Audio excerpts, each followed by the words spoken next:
Kapolres Lampung Selatan AKBP Yusrian Yusri membagikan ratusan makanan ringan atau snack bagi pemudik anak-anak di Pelabuhan Bakauheni Jumat 4 April 2025. Kapolres Lampung Selatan AKBP Yusrian Yusri mengatakan pihaknya membagikan ratusan makanan ringan atau snack bagi pemudik anak-anak di Pelabuhan Bakauheni. Kita tadi membagikan 500 es krim dan 50 snack yang terdiri dari susu, makanan ringan, dan lainnya. Ia berharap dengan dibagikannya makanan ringan atau snack tersebut bagi pemudik anak-anak ikut senang. Semoga adik-adik tersebut senang sambil menunggu naik kapal. Dia mengimbau kepada para pemudik untuk pulang lebih cepat sebelum puncak arus balik. Kepada masyarakat atau pemudik yang akan kembali dari Sumatera ke Jawa melewati Pelabuhan Bakauheni Lampung Selatan agar bisa memilih waktu kembali dari mudik mulai 3-5 April 2025. Hal itu guna kelancaran, kenyamanan selama di perjalanan dan menghindari kepadatan saat menyeberang di Pelabuhan Bakauheni. Kami menyarankan kembali tidak pada waktu puncak arus balik pada 6, 7, dan 8 April agar terhindar dari kepadatan atau penumpukan antrean kendaraan di Pelabuhan Bakauheni. Yang mengimbau pemudik untuk mengutamakan keselamatan di jalan, selalu ikuti arahan dan petunjuk petugas di lapangan demi keamanan dan kenyamanan bersama.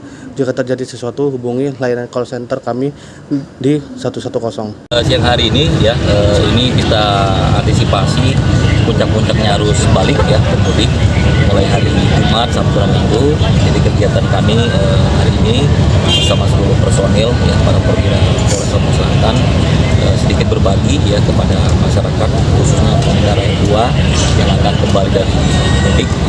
Mudah-mudahan dengan berbagi ini kami ada memberikan es krim, kemudian minuman susu buat anak-anaknya, mudah-mudahan sedikit menghilangkan dahaga. Mungkin cuaca ini saat ini juga cukup panas, mudah-mudahan bermanfaat kepada pengendara. Ada berapa banyak tadi yang dibagikan? Ya, ini ada kurang lebih sekitar 500 pieces 500 pieces es krim, dan juga ada 50 pieces susu susu Tramil, juga ada cemilan-cemilan buat anak-anak. Secara gambaran Bang, pemotor dibanding kemarin gimana Bang?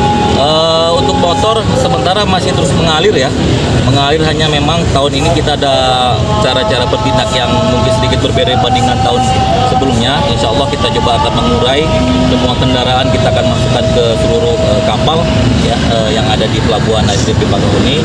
Mudah-mudahan sampai dengan hari Minggu nanti situasi bisa terkendali, kondusif di dalam dermaga Pelabuhan Bakauheni.